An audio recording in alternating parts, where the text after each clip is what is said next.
Hello friends, it's Fal again. Welcome to day 4 of my 100 days of inline skating. It's only day 4. Now I've grown quite fond of long distances or using my skates as a means of traveling. I think I've done that 3 days in a row right now. And although I know it's anxiety fueled and it's just me avoiding obstacles and certain death, I think it's really fun. But for today, we'll put the fun aside because today is cone day again. And for this session, we will have 7 cones, I think. 1, 2, 3, 4. Oh, hang on, no. We only have 5 cones. Yeah, take away 2, 5 cones. Yeah. And each of my cone will be about 1 meter apart. We're having it a little bit tighter than yesterday. I think yesterday was 2 meters apart, so we are reducing this by half. Because progression! Today's objective is to be more comfortable with weird leg positions, and what weirder leg positions than the crosser position. Well, I'm sure there's more out there, but as far as I know at where I am right now, this is like the weirdest position to be in. So let's get comfortable with it.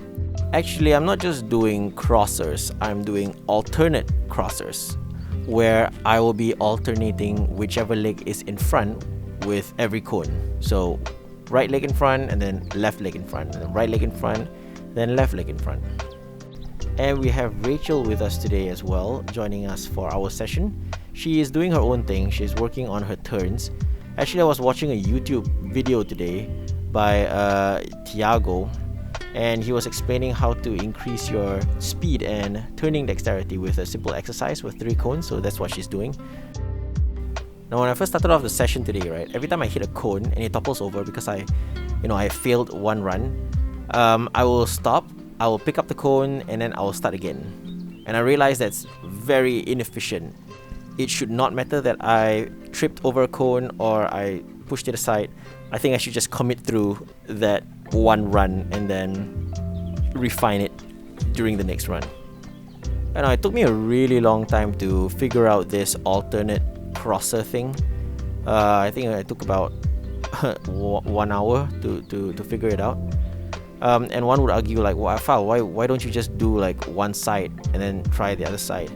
And I guess I just wanted to kill 2 birds with 1 stone now. Like, I could work with my speed control, and I could also work on my crosses on both sides.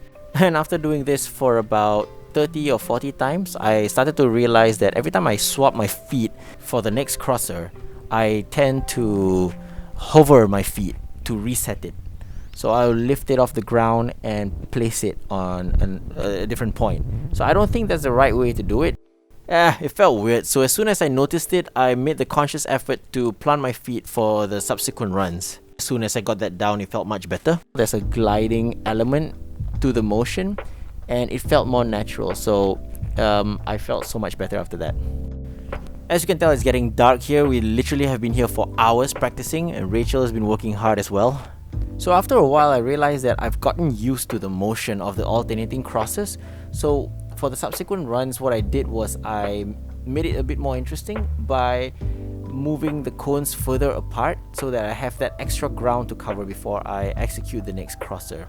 And similar to the other sports that I do, I love mixing up the exercises. It tests what I already know and pushes me a little bit further, and in this case I can work on my turns as well. All in all, throughout the day, I think I did about 120 to 150 sets of alternating crossers. That's not even an exaggeration. We've been here literally the whole late afternoon and evening. So as you can see, Rachel next to me, extremely exhausted and just ready to go home. So I guess I'm just gonna go ahead and end the video right here. So as usual, like this video if you like it, dislike it if you dislike it, subscribe and hit that notification button if you want to follow my journey. And I'll see you guys tomorrow.